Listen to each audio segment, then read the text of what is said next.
In the beginning, I was like, oh my God, I'm a drug dealer. But now it's like I'm a businessman, you know, it's completely flipped. My name is Harrington, and I'm a cannabis entrepreneur.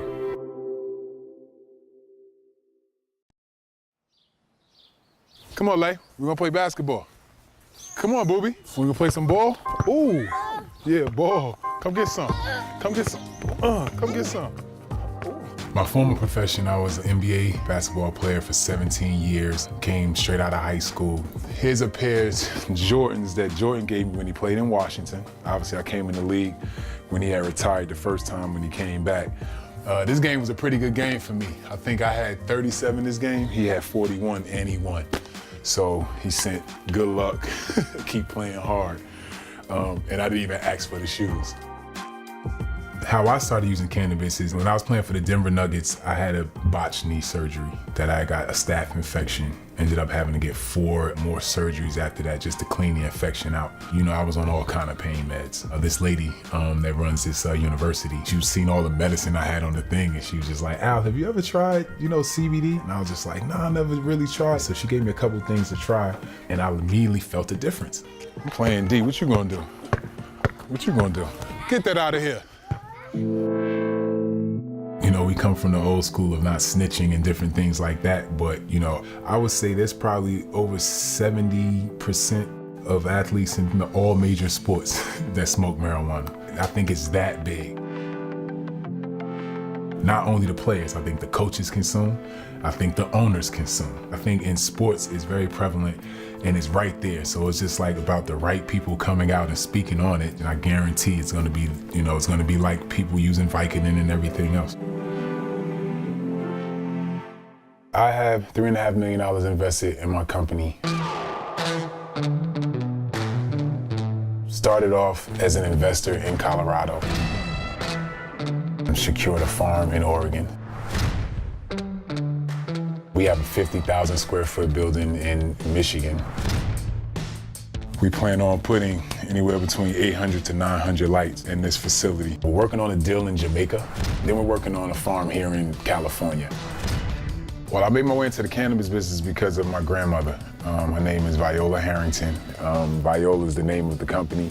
She had come to see me when I was playing for the Denver Nuggets. She was suffering from glaucoma and diabetes. So I was just messing around with her, just like, Grandma, you know, you should try this medical marijuana. And she was just totally against it. She's like, boy, no, I'm not smoking no reefer. And it took me a day or so to get her to try it. And when she tried it, she had immediate relief. And at that point, I started looking at this as just medicine. Once I got towards the end of my career and I realized that, you know, I was only gonna have a couple more years to play, I was looking for what was next. And, you know, I found marijuana.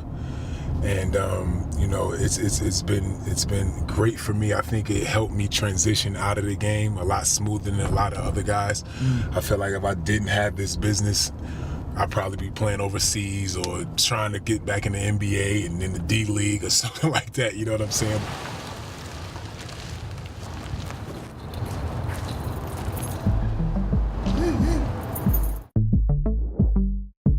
In this room right now, we have about 25 different strains. We can compete with anybody in the world at this point. What we do is we take the plant, we freeze the plant. So this is frozen, fresh frozen. Then we go through an extraction process. We pretty much extract all the THC and all the CBD off of the plant. And then from there, you get it into the ovens and then you have a pure product. And then at that point, you can do anything you want with it. We're working on a lot of different products. The ones I'm very excited about is the wellness brand. So, you know, we're working on creams, protein powder and stuff like that, you know. And like I said, it's not about just rolling the joint. It's bigger than that. Initially, when we first was in there, it's just like, you know, there's a chance that, you know, DEA or, you know, local authorities could come in here and kick our door down and people would go to jail and different things like that. But, you know, the more and more you're in it, you realize that, you know, we're doing this the right way. Colorado is the toughest market in the country, for sure. You know, they don't play. They got cameras, they got everything. They have people that come and checks periodically. So I feel like, you know, if we were able to survive that, I feel like, you know, us bringing our expertise to these other states will definitely give us an advantage. said, you know what? Teamwork make the dream work. So I said, you know, I'm gonna get out here and plant, man. It's gonna take us probably about a month to plant just over 900 plants.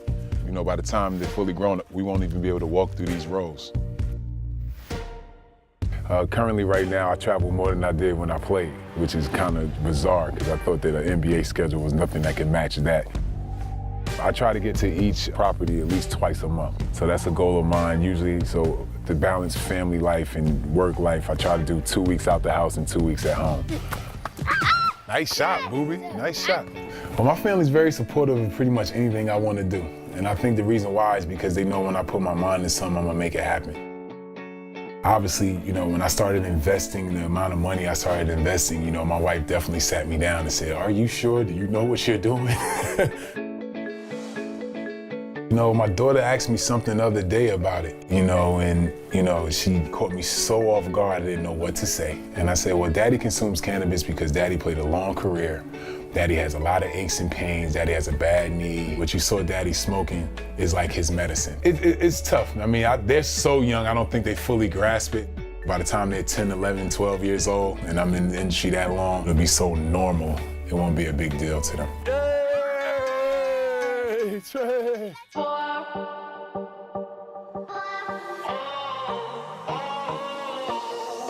Well, I wanted to sit down with David Stern because he was the commissioner during the roughest time of the NBA for drugs. And what I wanted to talk to him about was just, was he even open to have a conversation or even look into figuring if he could separate marijuana from all that other stuff.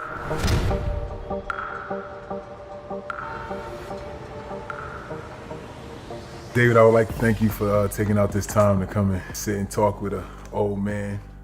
You are a young man, and I remember when you came into the league, you were a really young man. When I was 18, I didn't know anything.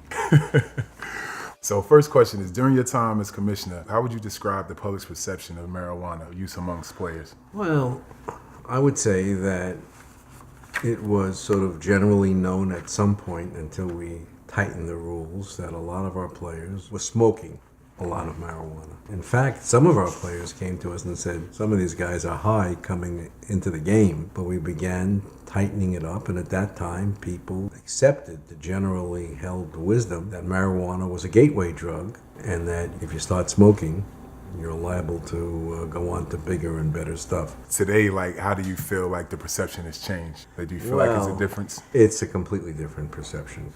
Although the leagues have been slow to adjust, appropriately so, I think. Myself, I've been influenced by the CNN. Sanjay Gupta, Dr. Gupta did an entire series saying that the laws against marijuana are crazy, that particularly medical marijuana is something that should be encouraged rather than prohibited. And I think that pretty smart people don't know what's right and what's not right, but I think there's universal agreement that marijuana for medical purposes should be completely legal. It's something that I was introduced to in 2012. It was because of a botched knee surgery I had. A good friend of mine came up to me, and I was always complaining about the pain medicine and stuff like that. And she was like, well, you should try this CBD. So after that, my 5th surgery, instead of me taking Vicodin and stuff like that, I decided to take CBD. And CBD stands for? Cannabinoids.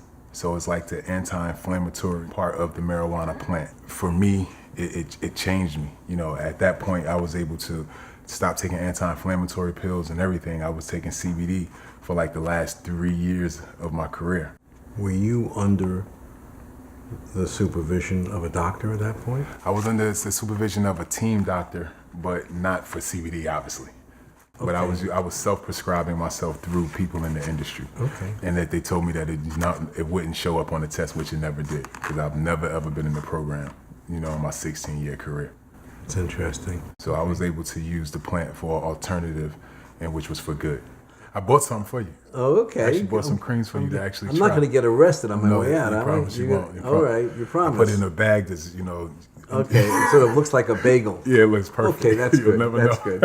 All right, I'll take it because, you know, actually I use something called Voltaren. Okay. Which is like a step up from Aleve. Yep. It's an anti-inflammatory. It's not a painkiller. I hate painkillers. Right. The doctors give me 90 oxycodone pills. You know, I can make a killing on the street. Man, I but was about to tell you. I never take them because they say, here, take this, stay ahead of the pain. Right. But that's nuts. I just don't understand why it's not being clinically studied by the best hospitals. Right. Do you think that just like teams don't even want to touch the issue because just they feel like drugs is all bad and it would just be terrible in the media? It would be too severe for No, them? I don't think there's been a proper spokesperson for this subject. I think that if medical marijuana is available, then it's up to the individual team doctor.